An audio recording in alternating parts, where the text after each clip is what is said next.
Assalamualaikum warahmatullahi wabarakatuh. Bismillahirrahmanirrahim. Bismillahilladzi la yadurru ma'asmihi syai'un fil ardi wala fis samaa wa huwas sami'ul alim. Bismillahilladzi la yadurru ma'asmihi syai'un fil ardi wala fis samaa wa huwas sami'ul alim. Bismillahilladzi la yadurru ma'asmihi syai'un fil ardi wala fis samaa wa huwas sami'ul alim. Zikir yang senantiasa kita baca di pagi atau petang hari, karena kita sama-sama lihat dan saksikan banjir kok begitu ngerinya. Di mana itu?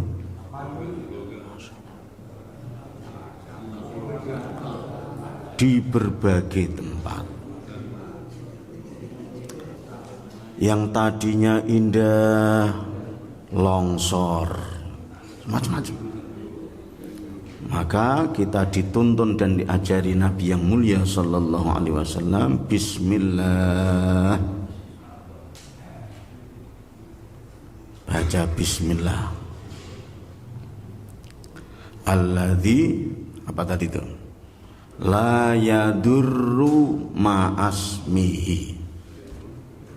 La yadurru tidak memadoroti. Madorot itu apa ya? Bahaya kalau madorot. Ma'asmihi beserta asmanya, menyebut namanya. La yadurru ma'asmihi syai'un, apapun itu. La yadurru ma'asmihi syai'un fil ardi wala fis sama, baik yang ada di langit maupun yang ada di bumi. Maka bapak-bapak sekalian, senantiasa, karena kita makhluk dan hamba Allah yang serba lemah, tidak hanya banjir saja, tidak hanya longsor aja, bisa jadi puting beliung, bisa macam-macam. Bahkan dulu juga pernah kita baca senantiasa itu ketika ada COVID dan sebagainya, yang tadinya sehat-sehat terkapar dan sebagainya. Alhamdulillahirabbil alamin, wassalatu wassalamu ala asyrafil mursalin nabiyyina Muhammadin wa ala alihi wa ashabihi wa tabi'in wa man tabi'ahum bi ihsanin ila yaumiddin. Subhanaka la ilma lana illa ma 'allamtana innaka antal alimul hakim. Rabbi zidni ilma warzuqni fahma. Rabbi shrah li sadri wa yassir li amri wahlul 'uqdatan min lisani yafqahu qawli. Allahumma faqihna fid din wa 'allimna at-ta'wil. Rabbana iftah bainana wa baina qaumina bil haqqi wa anta khairul fatihin ya fattahu ya alim. Hadirin yang mulia, Bapak Ibu sekalian yang dirahmati Allah, tema yang akan kita simak sama-sama adalah babu fadlil bukai. bab yang menjelaskan tentang keutamaan menangis. Jadi orang kalau mau nangis dikasih keutamaan oleh Allah. Keutamaan itu apa ya? Namanya utama berarti ya lebih unggul, lebih super, lebih spesial. Namanya unggul, mengalahkan dan melebihkan yang lain, mulia.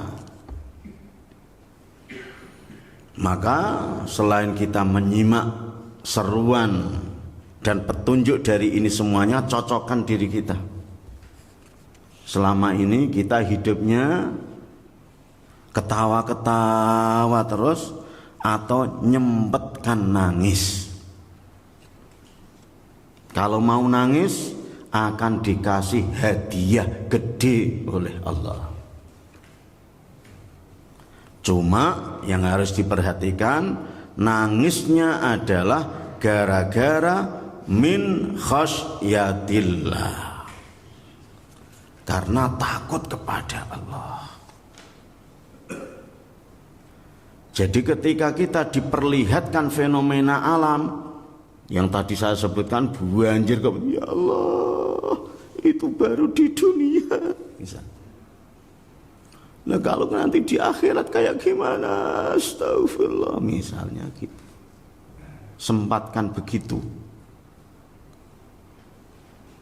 karena langsung diterak begitu, Masya Allah.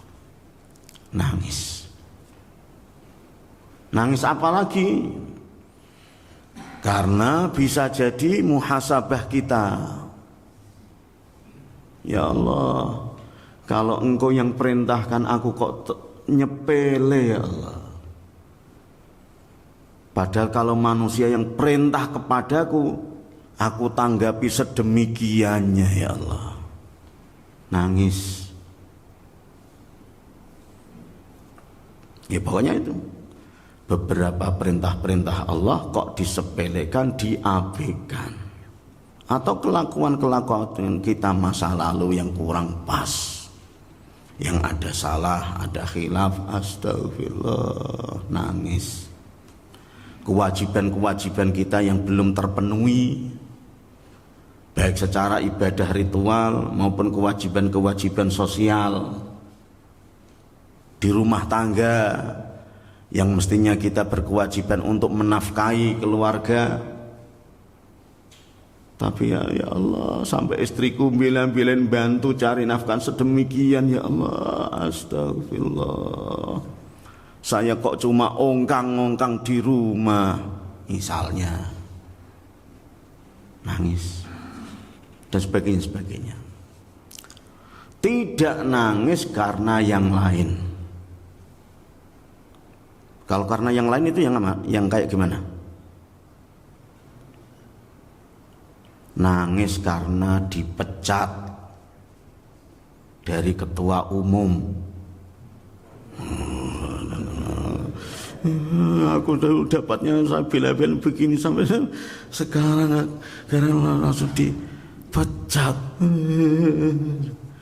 Ngerengek-ngerengek minta bantuan dari beberapa wilayah. Misalnya tidak nangis karena itu. Atau nangis karena kena OTT. OTT apa? Nah, operasi tangkap tangan. Tadinya gagah pakai dasi, pakai jas. Wah, wartawan begini gagah. Mic-nya jejer-jejer. Tapi begitu kena OTT gimana nih? Sebagainya. Jadi nangisnya tidak karena itu. Nangis karena nyalon nggak jadi. Aku habis berapa miliar.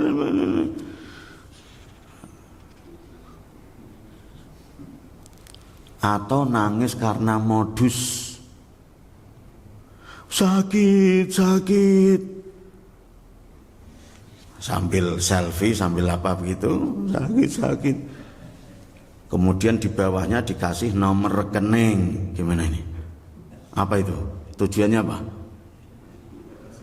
Tadi sebelum kamera diarahkan, sebelum disyuting, cengar-cengir. Begitu sudah siap, gimana ini? Sakit. Terus di bawahnya dikasih nomor rekening. Biar apa? Biar netizen iba. Lumayan, nangis sebentar dapat berapa juta, lumayan itu. Nah, bukan nangis itu semuanya untuk mendapatkan keutamaan.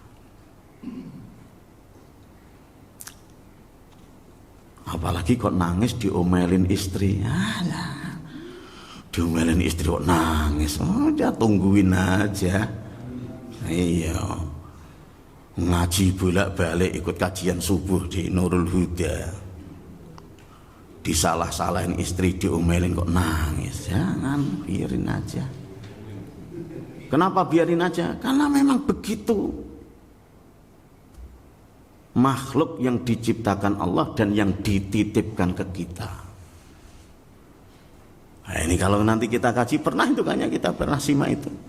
Judulnya adalah Al-Wasiyatu bin Nisa'i. Serba agak dilema. Karena diciptakan dari tulang rusuk, serba sensitif, serba dilema. Dilempengin, kalau tidak penuh hati-hati akan patah, kalau dibiarin, itu. Begitu. Makanya ibu-ibu kalau suaminya dimarahin kok sudah diem aja, jangan dilanjutin, kasihan. Udah nyari nafkah sedemikiannya pontang-panting. Kok sampai tega dijenggui, bisa cari duit apa enggak sih? Jangan. Gitu-gitu tadi udah seharian keliling kok. Cuma namanya hamba Allah enggak kuasa, sudah keliling sedemikiannya, namanya rezeki. Kalau Allah belum berikan, ya belum turun juga.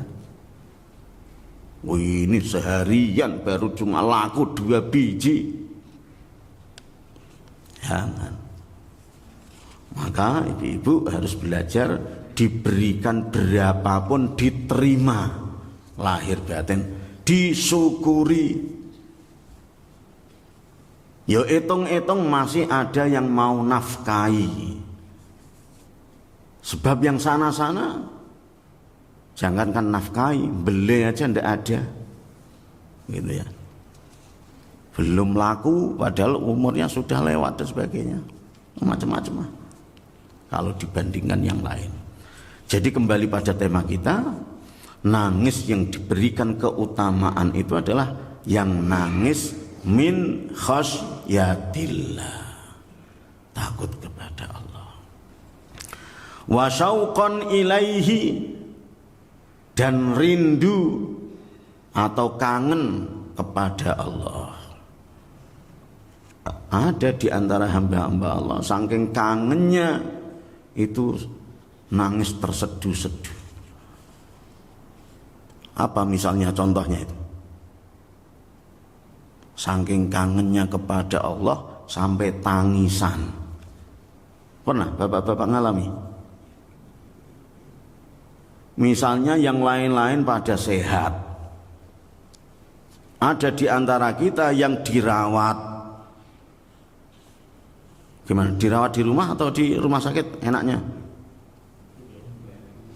Dirawat di rumah sakit, sudah sampai sepekan, belum boleh dipulangkan, kangen. Ya Allah, biasanya subuh seperti ini bisa ngikut ngaji dan terus sarapan ya.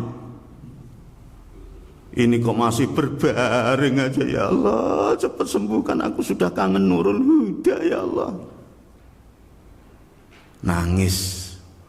Jangan malah cengar-cengir. Alhamdulillah enggak usah ke masjid, dapat rukhsah, enak, dilayani, dirawat, enggak usah berangkat kerja.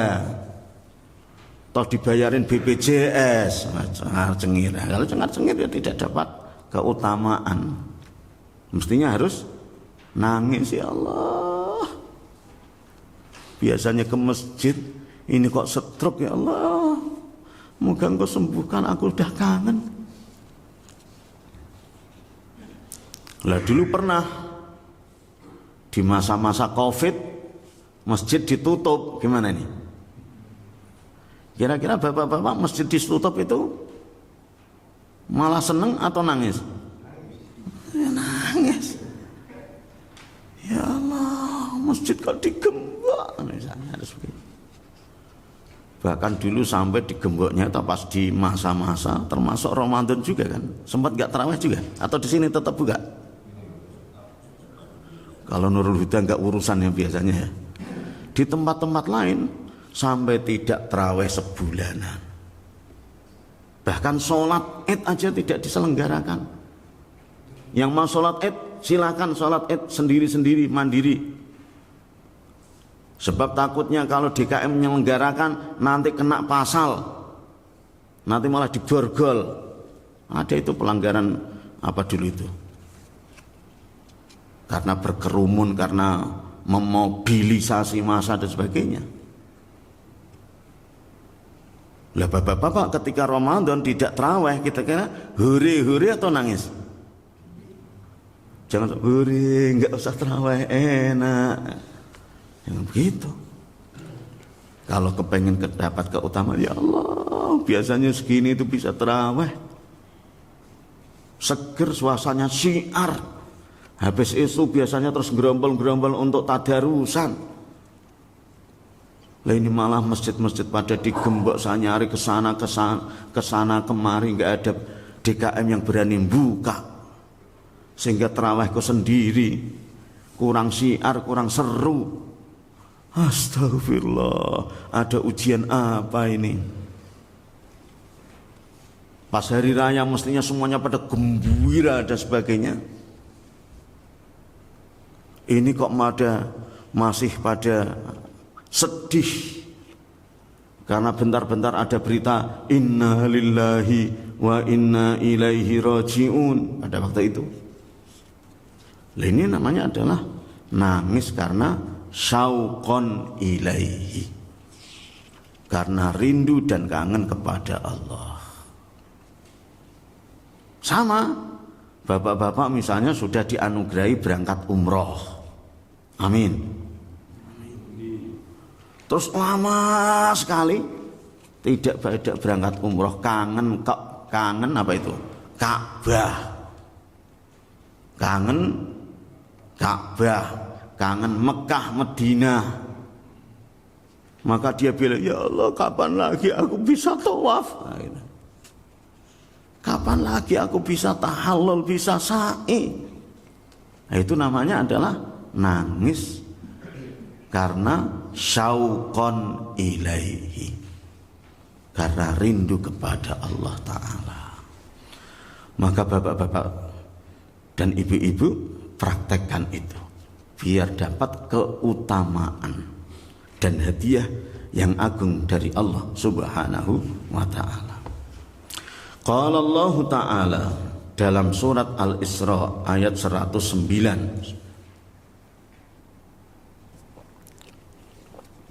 Allah Ta'ala berfirman, a'udzu billahi minasyaitonir rajim, wa yakhirruna lil azqani yabkuna wa yaziduhum khushu'a.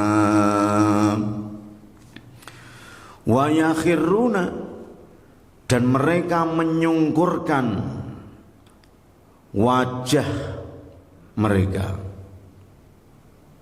Azqan itu adalah dari kata zaqanun, janggut. Janggut itu mana ya? Nah, bukan jenggot. Kalau jenggot itu lihya. Kalau zaqanun, janggut. Dijamakkan azqan. Diterjemahkan, versi terjemah Qur'annya adalah wajah. Karena memang masa sujud itu begini kan enggak, menyungkurkan wajah. Maksudnya sujud. Masa kita sujud itu yang ditaruh adalah jenggotnya. Itu nanti dalam bahasanya adalah majaz. Di ilmu balaghah menyebutkan sebagiannya tapi menghendaki seluruhnya. Tidak hanya di bahasa Arab aja, di bahasa Indonesia juga banyak. Ketika kita bayar tiket, setiap kepala dikenakan 10.000. Itu kira-kira yang boleh masuk cuma kepalanya atau badan-badannya juga? Jadi kalau kita rombongan kemana begitu ke Istiqlal, setiap kepala dikenai 10.000. Berarti kalau sama tangan-tangannya berapa? Ya 10.000 gitu. Karena setiap kepala maksudnya adalah setiap orang. Ya bekuna, sujudnya ya bekuna seraya menangis pas sujud. Maka kalau seperti itu, wa yazituhum bisa menambah mereka akan khusyu'an kekhusyu'annya. Nah kalau sudah khusyuk ya berarti dapat keutamaan luar biasa. Di antara qad aflahal mu'minuna alladzina hum fi salatihim khashi'un. Nah untuk menempuh khusyuk itu adalah harus dilalui melalui sujud atau sholat. Tapi sholatnya yang betul-betul. Maka kenapa kita disuruh memandang tempat sujud? Dan ketika sujud yang agak lama, thama'ninah bahkan dibarengi dengan yabkuna, menangis. Sampai dredes dan sebagainya begitu. Maka nanti dipraktekkan dan diamalkan sebisa mungkin kalau sujud gimana agar mata bisa menyucurkan air mata. Gimana itu caranya? Maka gimana caranya? Berarti harus diketuk hatinya. Gimana kalau besok nggak bisa sujud lagi ya Allah? Kemarin teman seumuranku kok sudah engkau panggil, misalnya, atau dipancing-pancing apa sehingga bisa yabkuna. Jangan sampai ketika sholat ataupun sujud kosong, ngelamun. Apalagi berjamaah seperti ini, biasanya potensi kalau kita tidak nyimak, biasanya ngelamun. Entah rakaatnya berapa, tadi sujudnya sudah sekali atau 2 kali, karena ngelamun. Ta'ad, karena ada mentang-mentang ada komandannya, kalau suruh ngikut aja, jangan. Jadi selain manto di komando imamnya sambil batin, khusyuk namanya. Jangan ngelamun. Apalagi ngelamun pemecatan, gantinya siapa ya? Ngelamun lagi. Ayat yang lain dalam surat An-Najm ayat 59, di mana Allah Ta'ala firman, a'udzubillahi minasyaitonirrajim. Afamin hadzal hadithi ta'jabun wa tadhakuna wa la tabkun. Afamin hadzal hadithi, maka apakah kamu merasa heran? Heran ini dari terjemah ta'jabun, terhadap pemberitaan ini. Pemberitaan itu terjemah dari kata hadis. Apa maksudnya? Apakah dengan berita yang dikemukakan Al-Quran kamu terheran? Heran itu maksudnya di sini adalah masa sih? Masa iya? Itu namanya heran. Kagumnya adalah kagum ngeledek. Ngeledek tahu ya? Ngece. Apa yang misalnya Al-Quran memberitakan idza zulzilatil ardu zilzalaha, dan ketika bumi digoncangkan seguncang-guncangnya. Ketika diberitai begitu malah dia ngece. Bumi goyang-goyang tidak seru, bisa senam. Nah, itu namanya ngece. Terus apa lagi? Di akhir-akhir surat Yasin dikasih berita bahwa orang yang sudah meninggal maka akan dibangkitkan nantinya. Wa daraba lana masalan wa nasiya khalqah. Terus qala man yuhyil idhama wa hiya ramim. Dia malah ngece. Orang yang sudah mati bakal bangun lagi. Masa? Padahal matinya sudah ratusan tahun. Orang kalau sudah mati ratusan tahun, yang tersisa apa? Wah, tulang-tulang yang berserakan. Apalagi ada orang matinya dibakar, tinggal abu. Setelah tinggal abu, abunya di sini disebar sana, disebar sana. Masa seabu seperti ini nanti bisa bangkit? Ya tadi ngelecek. Ngece tadi itu tak jabun. Maka mereka watadhakuna wala tabkun. Mereka malah pada pecengengesan, tidak menangis. Ya tadi, bisa bangun, tidak lucu dong. Itu namanya ketawa. Atau terjemah pasnya adalah mentertawakan dengan nada ngece tadi itu. Padahal mestinya adalah, ya Allah, nanti dibangunkan untuk mempertanggungan jawaban. Harus begitu. Dibangunkan untuk mempertanggungan jawaban. Tangan ini dibuat untuk apa aja selama hidup. Kira-kira untuk maknani ayat-ayat Quran atau untuk garong duit negara. Begitu. Untuk nyopet, untuk korupsi. Tangan ini dulu untuk beli-beli istrinya atau untuk beli-beli istri orang. Nah, begitu. Banyak sekali. Maka kalau seperti ya Allah, ternyata nanti tidak bisa lepas itu. Tidak bisa berkelit. Berkelit itu apa ya?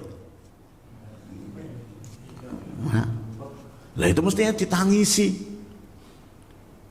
Ditangisinya gimana? Ya Allah, walaupun ini pernah nakal, semoga Engkau ampuni ya Allah. Mestinya begitu ketika dikasih berita seperti ini. Dikasih berita bahwa bumi goncang-ganjingan juga begitu. Ya Allah, walaupun bumi digoncang-ganjingan kayak apa, semoga Engkau selamatkan ya Allah. Karena petugas-petugas banyak, malaikat-malaikat juga Engkau tugaskan juga banyak. Semoga aku termasuk hamba yang Engkau evakuasi ya Allah, sehingga jadinya selamat. Nah, ini namanya adalah suaranya orang-orang yang menangis. Tidak kok malah nadanya adalah nada cekikian, mentertawakan tadi itu. Ini banyak. Lah kalau dilihat dari hadis-hadisnya adalah wa an ibni Mas'udin radhiyallahu anhu qala li, berkatalah li kepadaku, kepada Ibnu Mas'ud. Siapa? An-Nabiyyu sallallahu alaihi wasallam, Nabi yang mulia sallallahu alaihi wasallam. Apa yang dikatakan kepadaku? Iqra alayya al-Qur'ana, tolong bacakan kepadaku Al-Quran. Rasulullah sallallahu alaihi wasallam minta kepada Ibnu Mas'ud. Lah ketika diminta demikian, maka Ibnu Mas'ud menjawab, qultu ya Rasulullah aqra'u alaika. Ya Rasulullah, aku yang harus baca untukmu. Padahal wa alaika unzila, Padahal Al-Quran ini diturunkan kepadamu. Justru engkau yang lebih jago. Engkau yang harus bacakan kepadaku. Nah ini kalau diibaratkan sekarang seakan-akan saya pernah, tolong Pak Haji Sugeng hadis yang kedua baca. Gimana nih? Pak Ustadz kan yang ustadznya. Lah saya, misalnya begitu, ini komentarnya Ibnu Mas'ud. Seakan-akan nggak kebalik ini, kira-kira begitu. Saya kan baru belajar, engkau kan yang sudah diajari Allah melalui Jibril. Jago. Lah aku kan baru jilid 2 wahai Rasulullah. Kira-kira begitu. Maka agak sungkan ini Ibnu Mas'ud. Tapi apa boleh buat? Karena Rasulullah yang perintahkan. Sehingga Rasulullah timbal lagi, inni uhibbu an asma'ahu min ghairi. Sesungguhnya aku senang mendengar Quran yang dibaca dari selainku. Sekali lagi aku pengen dengar Quran dari orang lain. Karena kalau dengerin itu jauh lebih bisa menyimak. Lebih bisa menyimak. Sebab kalau baca sendiri mungkin sibuk baca ininya. Tapi kalau dengar ada istirahat, ada ini untuk gitu. Maka mestinya kalau Quran dibaca oleh imam, makmumnya gimana ini? Nyimak. Sambil buntutin belakangnya, ini habis ini apa ya, itu tandanya nyimak. Jangan bengong, apalagi ngerecokin. Ngerecokin ini gimana? Ganggunya gimana? Ini ganggu itu. Baru 3 ayat sudah. Nah itu ganggu. Biarin aja baru 3 ayat. Karena kadang ganggu-ganggu seperti itu biasanya nularnya juga cepat. Gimana cepatnya? Ini nanti sebelahnya terus gimana? Nah, itu. Makanya ini. Maka ketika disuruh demikian, faqara'tu alaihi suratan nisa'i. Maka aku bacakan kepada Nabi surat An-Nisa. Kalau seandainya bapak-bapak saya suruh baca Quran, kira-kira yang dibaca apa? Al-Ikhlas. Kelasnya ini kalau seandainya kita agak pelan-pelan mengaca ya, bercermin antara kita dengan para sahabat Nabi. Kalau sahabat Nabi disuruh baca Quran, yang diangkat adalah surat An-Nisa, yang termasuk ratusan ayat. Ini adalah surat-surat panjang. Surat. Nah kalau kita yang disuruh, Qul huwallahu ahad. Iya, somat. Ada berapa ayat kalau surat Al-Ikhlas? 4. Ini kalau 4 mentok. Kalau surat An-Nisa, kalau belum disuruh berhenti Nabi, terus saja sampai ayat. Iya, surat An-Nisa. Hatta jitu ila hadhil ayati, sehingga sampai di ayat ini. Ini adalah fa kaifa idza ji'na min kulli ummatin bisyahidin al-ayah. Ternyata kalau diusut-usut An-Nisa ayat 41. Luar biasa ini. 41. Nah kalau bapak-bapak disuruh baca surat An-Nisa gimana? Selain blenger baru ayat 1 sudah mandek. Karena ini bacanya tidak pakai Quran. Dulu belum ada ini. Bacanya langsung setel. A'udzubillahi minasyaitonirrajim. Bismillahirrahmanirrahim. Ya ayyuhan nas. Begitu. Lah kalau kita ya ayyuhan nas, terus nas, terus apa ya?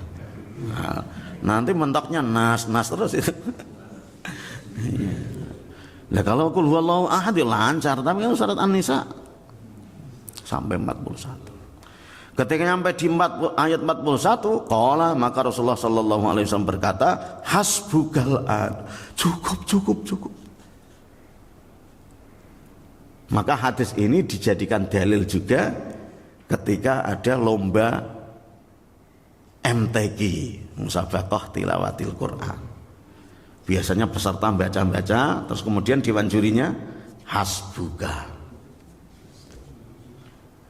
Hasbu kita suruh berhenti, cukup. Atau bisa dibaca hasbak, biasanya begitu. Tapi aslinya adalah hasbuka.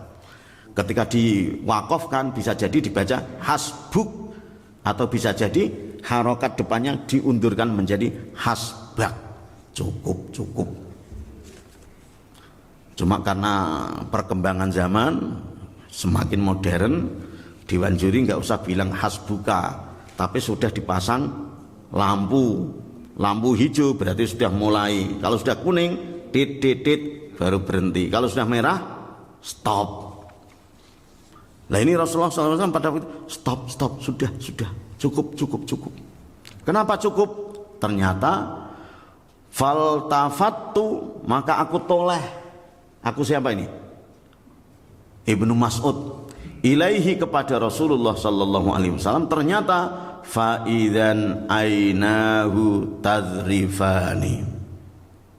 Ternyata kedua matanya deleweran air mata, nangis.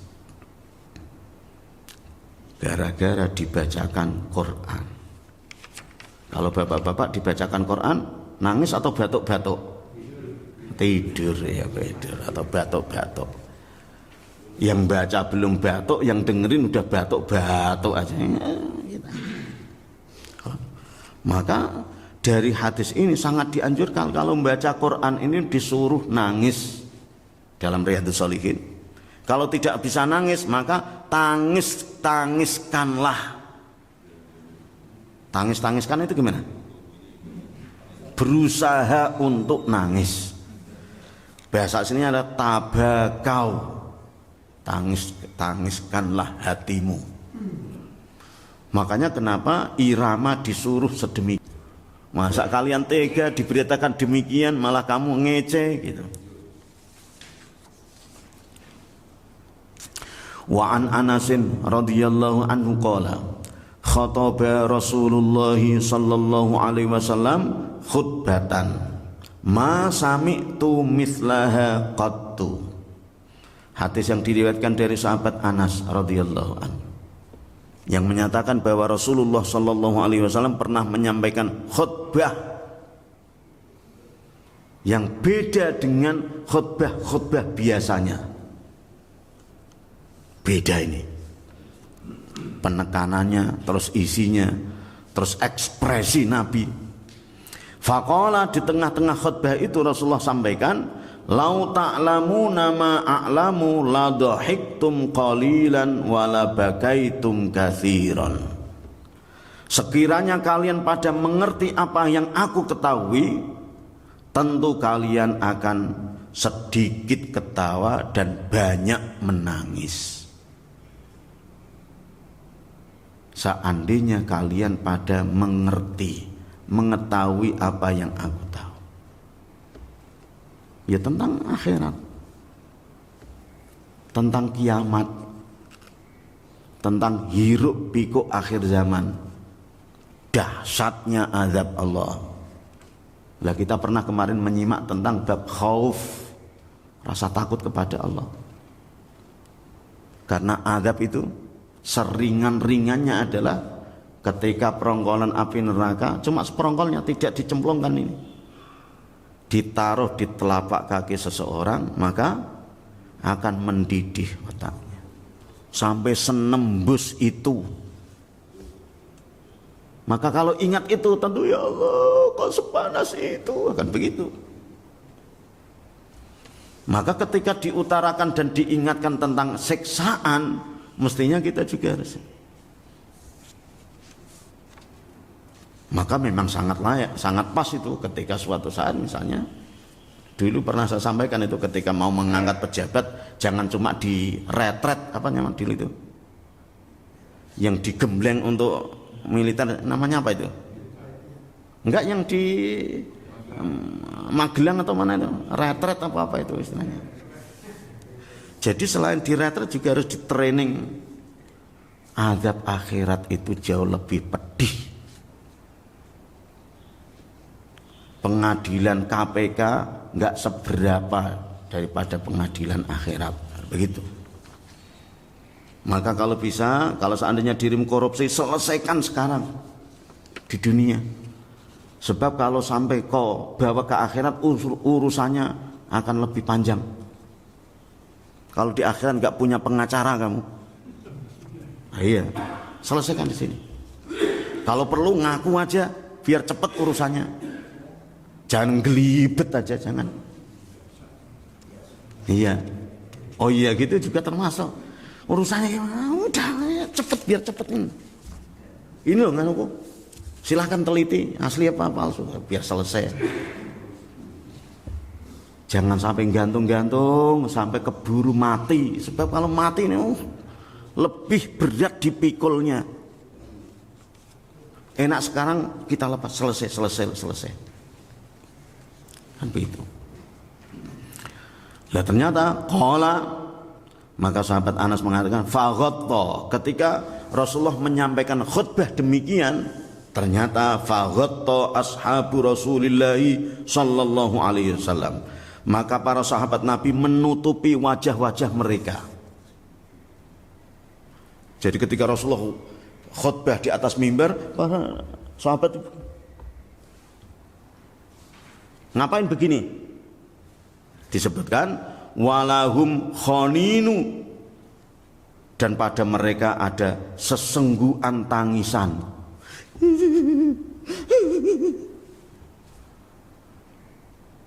Itu kalau para sahabat Nabi yang dikhutbahi. Kalau jamaah kita yang dikhutbahi gimana nih? Ya nutup mata, nutup mata. Tapi ini dikhutbahi tentang akhirat, dikhutbahi tentang neraka, azab. Kok sempat ngorok, ini gimana ya?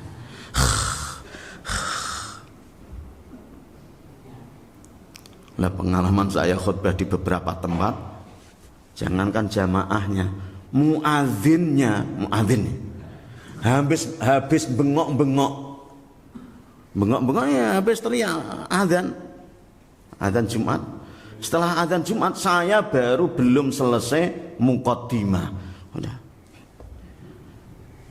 Sudah baris terdepan, tadi baru aja azan. Saya belum selesai muqaddimah udah. Baru geragap-geragap kalau khotibnya innallaha ya'muru bil adli. Ini bedanya kita dengan para sahabat Nabi. Ketika dinasihati betul-betul nembus. Nah kalau kita dinasihati malah ditinggal ngorok, gimana nembusnya itu? Enggak nembus, nyimak aja enggak. Maka luar biasa. Maka dengan demikian kalau bapak-bapak pas dikhotbahi kok nyimak, sekali-kali kok nyentuh, ya Allah semoga engkau selamatkan diriku, maka dapat keutamaan yang bilang begitu. Maka ketika dinasihati itu nurut, jangan sampai malah ngelawan. Dinasihati berhenti aja ya kamu ya, karena jabatan itu enggak seberapa, berhenti aja, berhenti.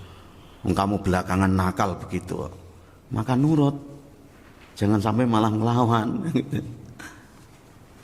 Hadis berikutnya, wa an Abi Hurairah radhiyallahu anhu qala Rasulullah sallallahu alaihi wasallam la yaliju an-nara.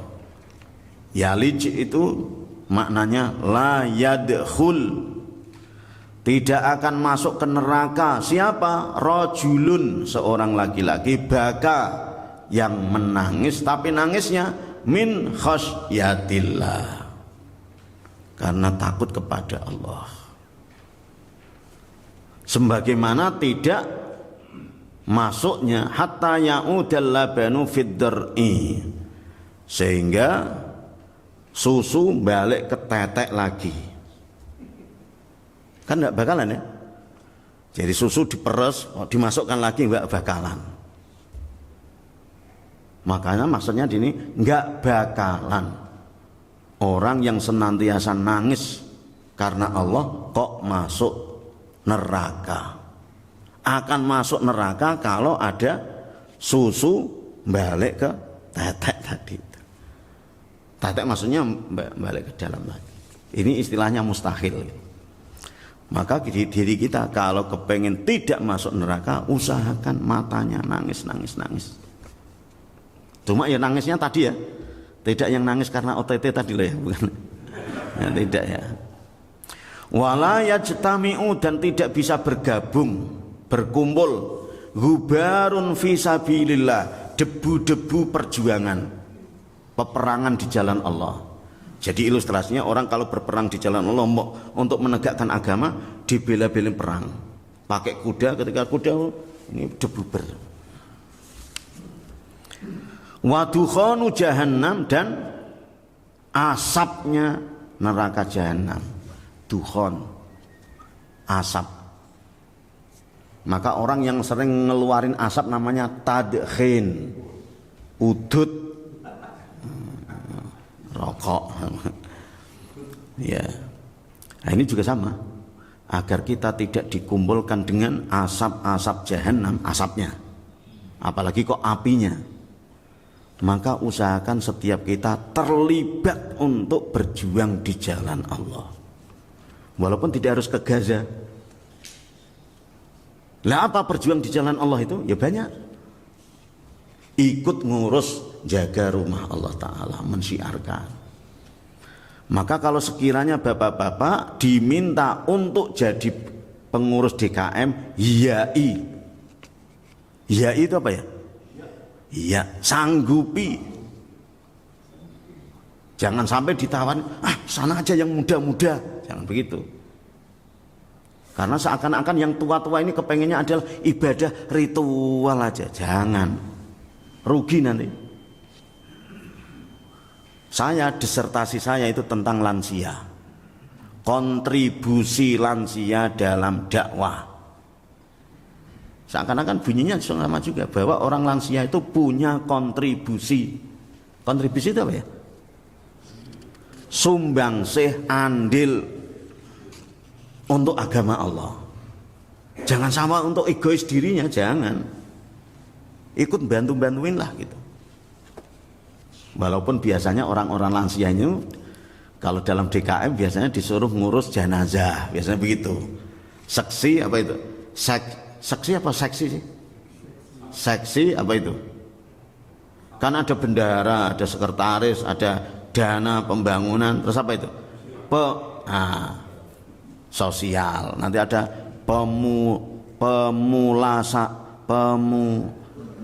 apa ya? Jenazah.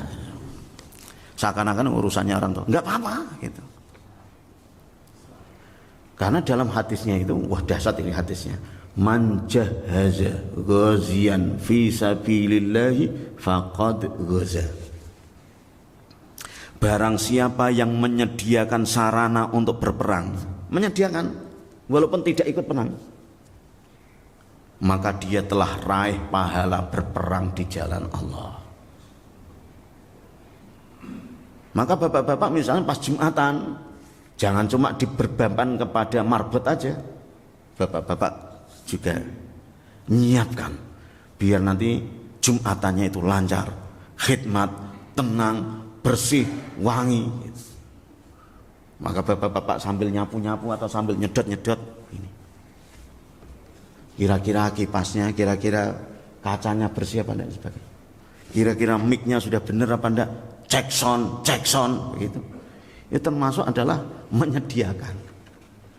Jangan sampai nanti pas khotbahnya mulai krak, jangan begitu. Ini termasuk semuanya.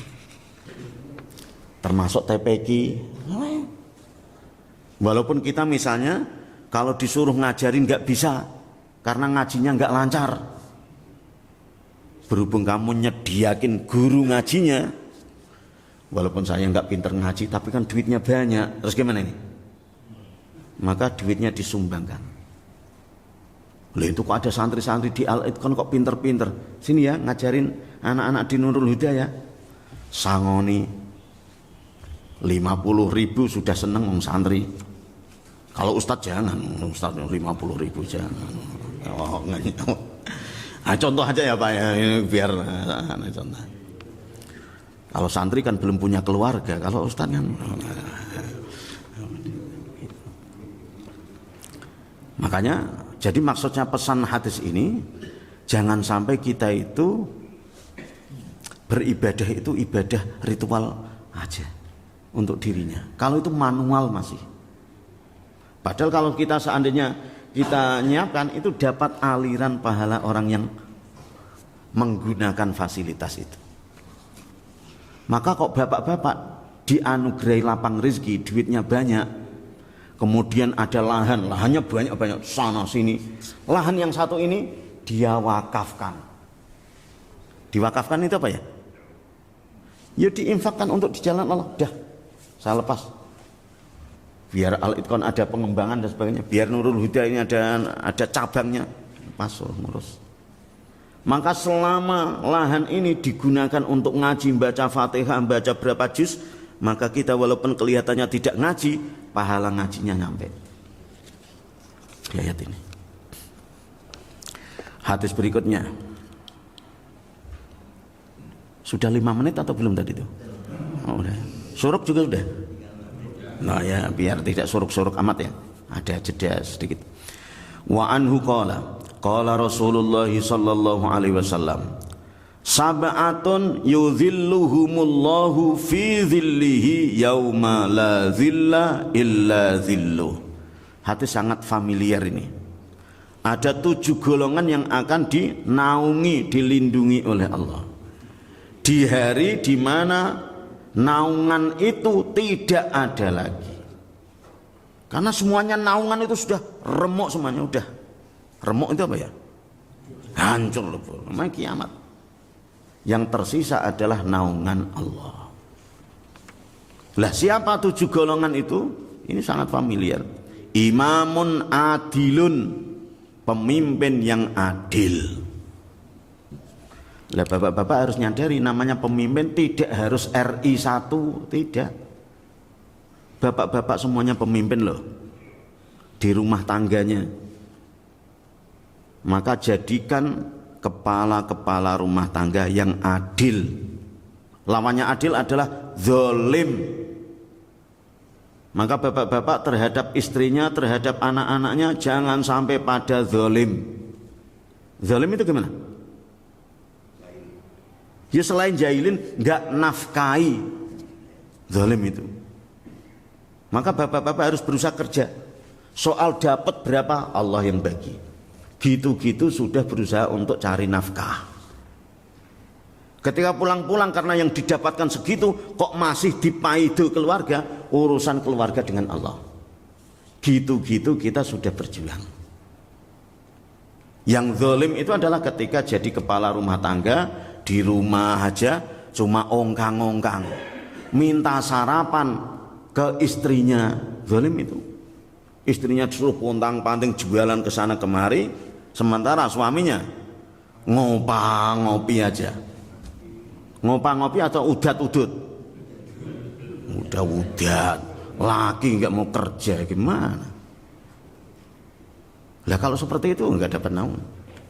Maka bapak-bapak cari nafkah, keringetan, kepanasan, cuapek dan sebagainya, walaupun nggak laku, ini nanti dapat hadiah ini. Namanya imamun adil. Yang lebih jahat lagi adalah seorang suami nggak mau kerja, senengannya nabokin istrinya aja. Jahat itu. KDRT jahat sekali.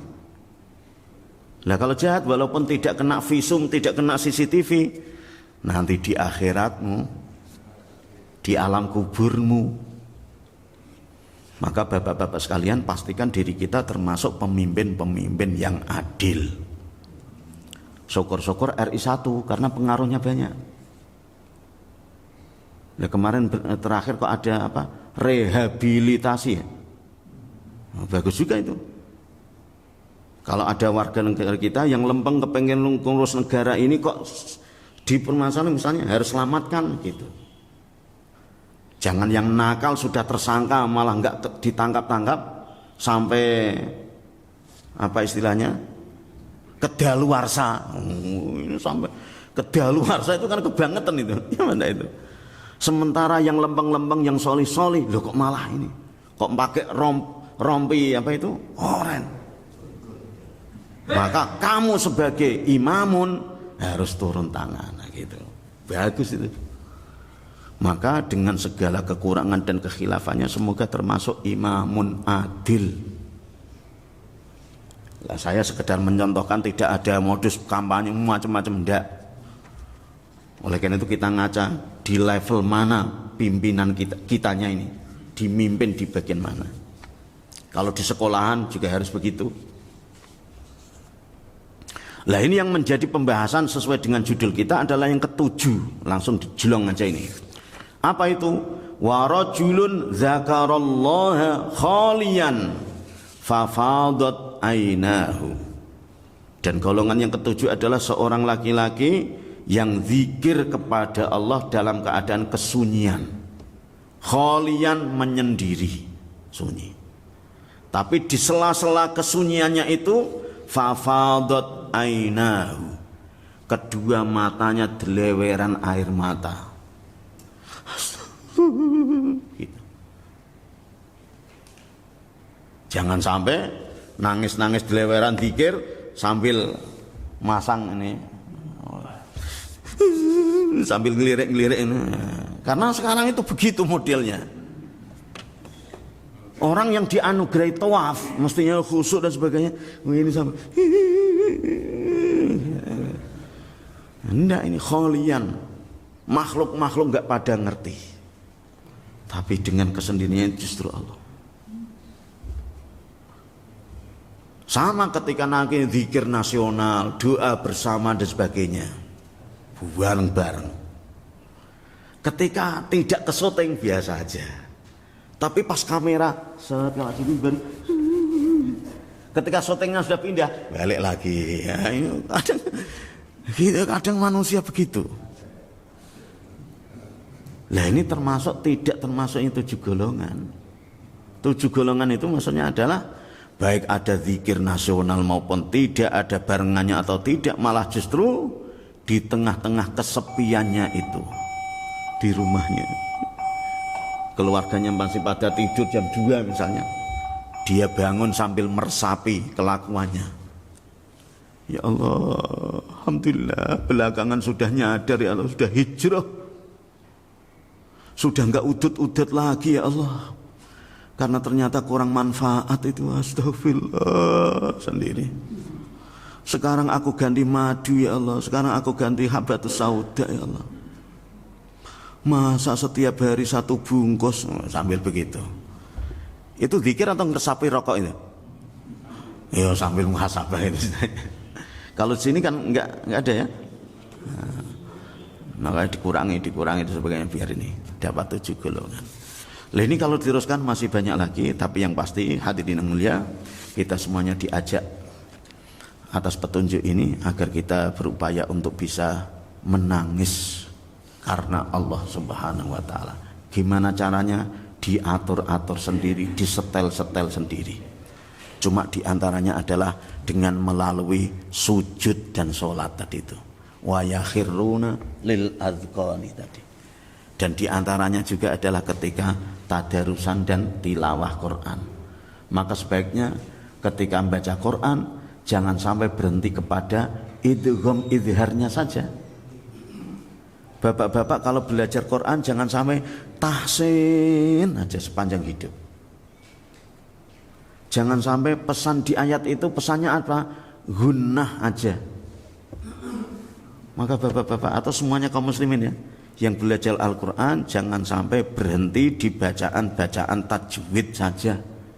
Idhar, idgham, ikhfa, iqlab, gunnah dan sebagainya, jangan sampai berhenti di situ. Tapi juga harus bergeser kepada ada pesan-pesan apa saja di ayat itu. Sehingga kalau kita nangkap pesannya, semoga kita hatinya ternyuh, matanya juga ke bawah, tiba-tiba delewan ya Allah gitu.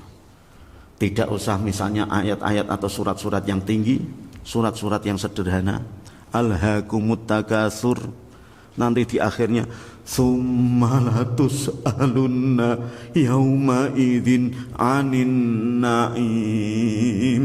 Gimana ini?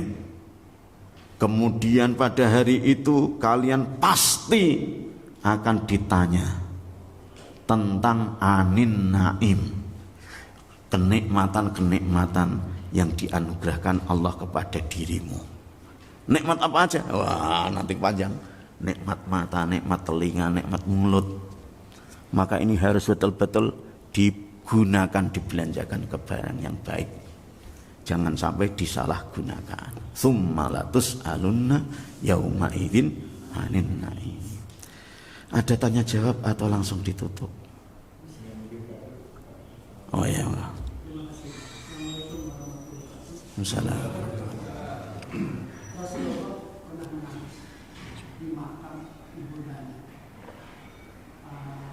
Allah mengizinkan Rasulullah berziarah ke makam ibundanya, tapi Allah tidak mengizinkan istighfar Rasulullah padanya. Di situ Rasulullah nangis sampai sahabatnya Abdul Mas'ud pun ikut menangis karena menangis takut dan azab Allah.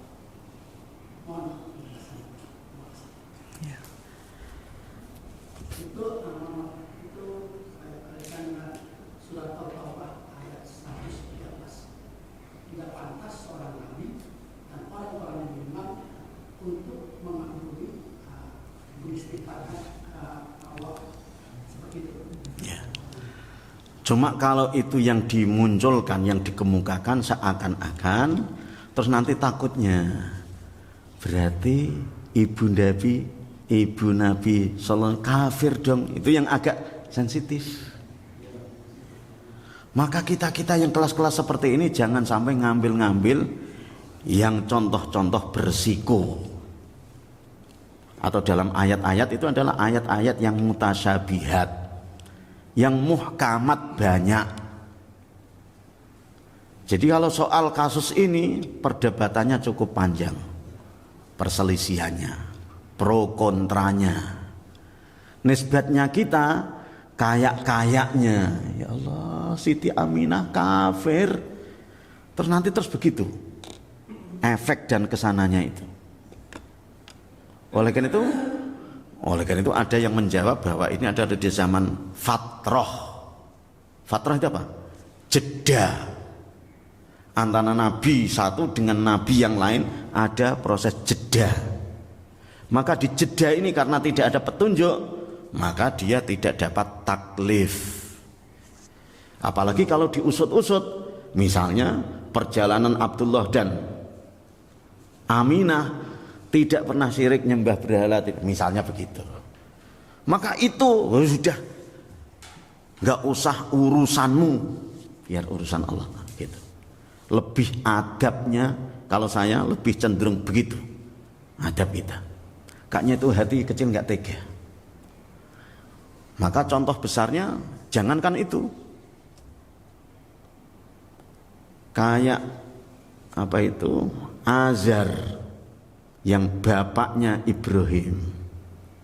Itu kalau bagi ulama-ulama yang husnudzon terhadap Ibrahim, karena memang nabi-nabi itu sejak sebelum jadi nabi sudah dikawal oleh Allah, sterilnya ya. Seakan-akan contohnya ini misalnya, nabi itu soleh apa enggak? Nabi dengan santri-santri yang hafal Quran itu soleh mana? Maka terus seakan-akan enggak bakalan kayak nabi-nabi ini itu keturunan preman, tatoan, tuindian, terus kemudian pemabuk, itu kayaknya enggak begitu. Dikawal, namanya irhas. Maka dengan segala penjelasan yang ada, bapaknya Ibrahim yang disebutkan pembuat apa dan sebagainya, ternyata tidak kok bapak kandung. Dalam istilah Arab itu paman bisa jadi bapak atau bisa jadi bapak asuh, berendat begitu. Ini dalam perdebatan ya, ilmiahnya kira-kira begitu. Oleh karena itu kembali pada tadi, ya sudah kembali bahwa bisa jadi yang ditangisi Nabi adalah diantaranya bahwa kuburan itu adalah sudah nafsi-nafsi. Nafsunya kembali pada perilaku dan kelakuan kita. Seakan-akan isi pesannya banyak. Apa itu? Wahai penduduk kubur, walaupun dirimu adalah ibu Nabi, kalau kelakuanmu tidak benar, maka gitu. Lah menjadi pelajaran bagi kita juga sama. Wahai gus-gus yang ada. Gus itu apa? Gus itu apa?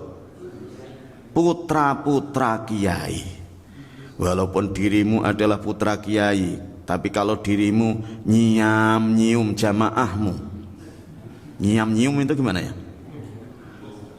Loh, ada jamaah kok kayak bening ini, suruh salaman cium.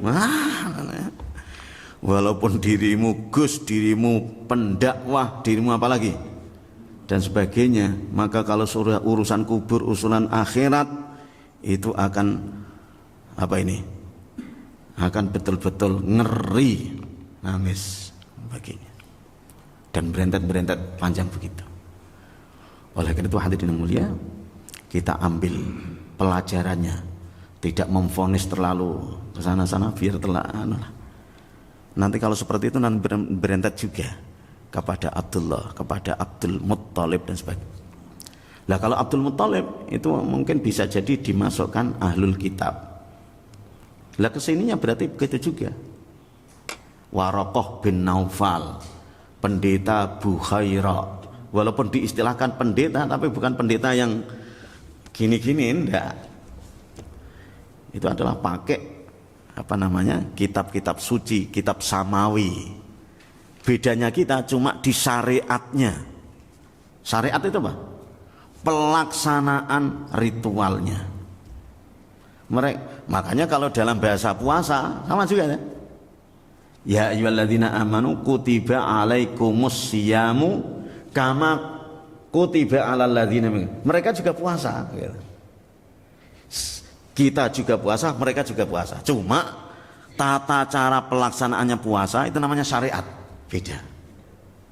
Kita dari subuh sampai maghrib, bisa jadi mereka dari jam 12 malam sampai jam 12 malam.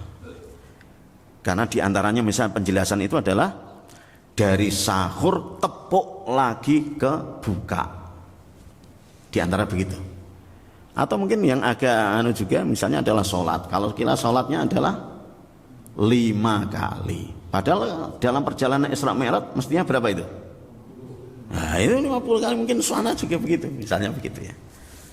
Oleh karena itu hadirin yang mulia, kita ambil pelajaran dan pesannya aja, tidak terlalu apa namanya menyelam itu semuanya. Sebab kalau itu nanti menjadikan malah polemik, malah menjadi kurang akur dan sebagainya. Apalagi adab-adab kita terhadap Nabi kita yang mulia Sallallahu Alaihi Wasallam. Jadi kalau di situ pesannya adalah bahwa kuburan adalah nyata, jangan diambil guyonan dan main-main. Maka kita masih ada kesempatan hidup ini, belum masuk kuburan, maka dihati-hati kelakuannya. Kalau seandainya ada masalah, segera selesaikan. Jangan diselesaikan di kuburan. Yang masih pada punya hutang, yang masih pada punya sangkut paut, segera selesaikan daripada ditagih di kuburan. Nah kira-kira begitu. Yang masih ada ganjel-ganjel, segera minta maaf. Yang selama ini ucapannya nyelekit, bikin enek orang, maka sekarang yang baik-baikan. Raut muka wajahnya, jangan sampai kelihatan yang nyenengin orang, jangan sampai nyebelin. Nah, ini begitu ya. Tapi kalau sudah surup kok tidak kafaratul majlis, ya nyebelin juga, ya benar. Jangan, udah nanti kalau ada tanya dilanjutkan lagi, biar kita sama-sama dapat ridho Allah Ta'ala, baik di dunia, di alam kubur sampai di akhirat. Kafaratul majlis, subhanakallahumma wa bihamdika asyhadu an la ilaha illa anta astaghfiruka wa atubu ilaik. Wa sallallahu ala nabiyyina Muhammadin wa ala alihi wa sahbihi wa sallama walhamdulillahi rabbil alamin. Wassalamualaikum warahmatullahi wabarakatuh.